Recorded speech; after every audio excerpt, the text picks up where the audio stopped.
السلام علیکم ورحمۃ اللہ وبرکاتہ نحمدہ ونصلی علی رسولہ الکریم اما بعد۔ آج کا سبق سن لیجئے۔ آج کے سبق کی سرخی ہے سخاوت سے دوستی کیجئے، پارٹ نمبر 100۔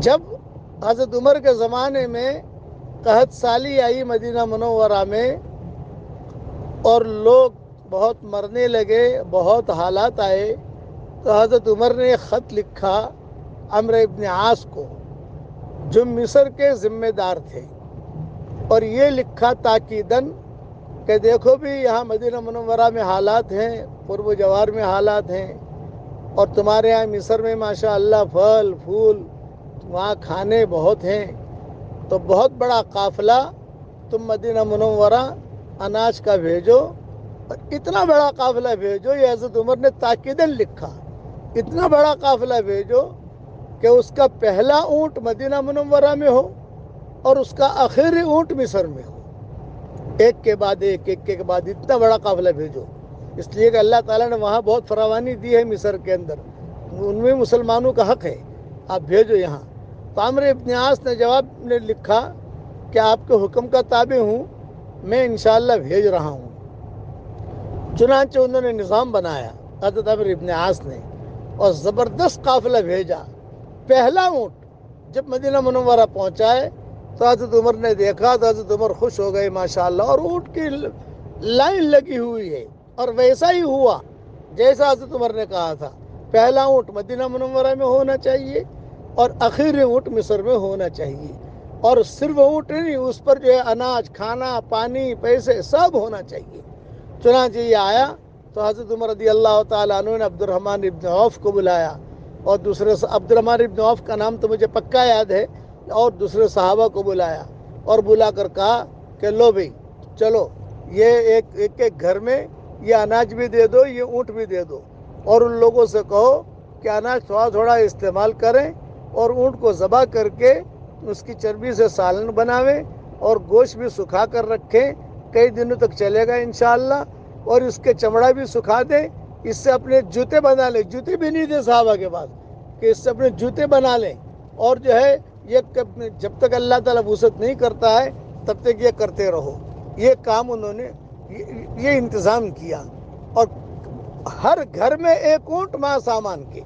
جب مدینہ منورہ سے فارغ ہو گئے پھر بھی اونٹ بچ گئے، کافی اونٹ تھے، پہلا اونٹ مدینہ میں ہے، آخری اونٹ مصر میں ہے، تو کتنا قافلہ ہوگا بڑا۔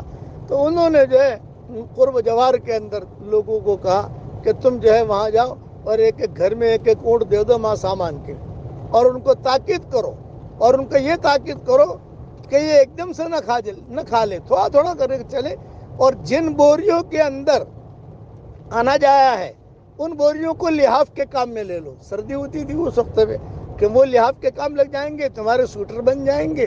یہ حضرت عمر نے ترتیب بنائی۔ پھر کچھ اونٹ بچ گئے تو حضرت عمر نے حضرت زبیر کو بلایا اور کہا بھی اسے نجدے لے جاؤ، نجدے لے جا کر تقسیم کرو۔ حضرت زبیر نے معذرت کر دی، میں نہیں جا سکتا۔ حضرت عمر نے کہا ایسے خیر والا کام تمہیں قیام مرتے دن تک نہیں ملے گا، لیکن ان کی معذوری تھی، وہ نہیں گئے۔ پھر حضرت عمر نے حضرت طلحہ کو بلایا، بھئی تم یہ کام کرو، وہاں لے جاؤ۔ انہوں نے معذرت کر لی۔ حضرت عمر کہنے لگے اتنا بڑا خیر کا کام تمہیں نہیں ملے گا، نہیں میری معذوری یہ ہے وہ، چلو ان کو منع کر دیا۔ پھر حضرت عمر نے ابو عبیدہ کو بلایا، اور ابو عبیدہ کو بلا کر کہا بھئی تم یہ کام کرو۔ چنانچہ حضرت ابو عبیدہ رضی اللہ تعالیٰ عنہ تیار ہو گئے اور کہا میں لے کے جاتا ہوں۔ یہ بڑا مجاہدہ تھا، اونٹوں کو لے کر نجدے تک پہنچنا، اور پھر اونٹ کو کبھی ادھر ادھر گم ہو جائے پھر وہاں جا کے تقسیم کرنا۔ تو حضرت عمر نے جاتے ہوئے ان کو 1000 دینار یا 1000 اشرفیہ یا 1000 درہم، جو بھی وہ 1000 کی تعداد مجھے معلوم ہے، ان کو خدمت میں ہدیہ پیش کیا، تم اسے لے جاؤ اور یہ میری طرف سے تمہارے لیے ہدیہ ہے۔ ابو عبیدہ نے انکار کر دیا، یہ کہا نہیں یہ میں اللہ کے لیے کر رہا ہوں، مجھے اس پیسوں کی ضرورت نہیں ہے۔ مال واپس کرتے تھے، اللہ معاف فرمائے آج تو ہم 5 جوتے بھی واپس نہیں کرتے، چوری کر لیتے ہیں، مسجد میں چوری کرتے ہیں، اور وہاں حلال مل رہا تھا ان کو، حضرت عمر دے رہے تھے، انہوں نے کہا نہیں انہوں نے پیسے واپس کیے۔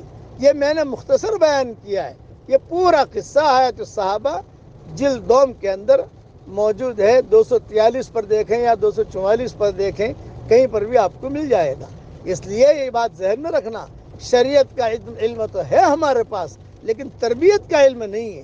مولانا یوسف صاحب رحمۃ اللہ علیہ نے تربیت پر دوسری جلد لکھی ہے کہ کیسی تربیت کی تھی حضور صلی اللہ علیہ وسلم نے صحابہ کی۔ اب پڑھ لیجئے میرے ساتھ، حسبنا اللہ و نعم الوکیل، حسبنا اللہ و نعم الوکیل، حسبنا اللہ و نعم الوکیل۔